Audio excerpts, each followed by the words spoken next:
Hi guys, welcome to Cut the Comic Sphere, and I'm Jay, and today we are with the amazing Dave McKean, chatting about a few things. So, hi Dave, how you doing? How's everything going? I'm fine, fine. Just sort of trying to get my life together before Christmas, I suppose, like everybody else. Yeah, it's all sort of getting to that point now where it's all, winding up for Christmas and everyone's panicking a little bit. So. Me too. Cool. So I've got a few questions to ask you, but we're going to go straight in with the really deep stuff. So I would love to know, how do you define success? Wow, yes. I haven't had my lunch yet. Well, it's interesting because I tend to define success by whether the piece of work that I've done or the thing that I'm trying to do has worked in the way that I originally planned. Mm-hmm. I don't define it by its commercial success. I don't define it by whether other people like it. Obviously, both of those things are great, but primarily it's whether I'm happy with it. And if it's a piece of work, then I have an idea to start with. I have something that I want to try and do with it, say with it, explore with it. And if by the end of the process I feel like I've done that justice, it won't be perfect, but if I feel like I've actually done that idea justice, then that for me is all I need. That's successful. Yeah, so it's a personal success. It's very much a personal success. Yes, I think there's real problems if you start to hang your own sense of success on other people and their responses.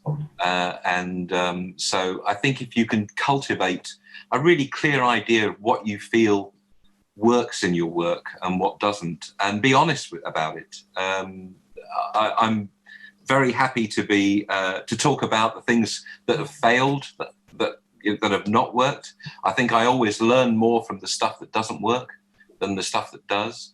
But in the end, if I'm happy with it, that's good enough for me. Yeah, that's great. So talking about your work briefly, how did you initially develop your style, and how do you think it's kind of still developing all these years later? I've always drawn. I can't remember a time when I wasn't drawing things. I did go to art school. I had what I think is quite a common experience going to art school. I went with a very clear idea of what I wanted to do. I wanted to draw comic books and book covers and album covers, and just leave me alone. That's what I want to do. And then I argued with everybody for about a year or two, and finally they won. And I just looked up.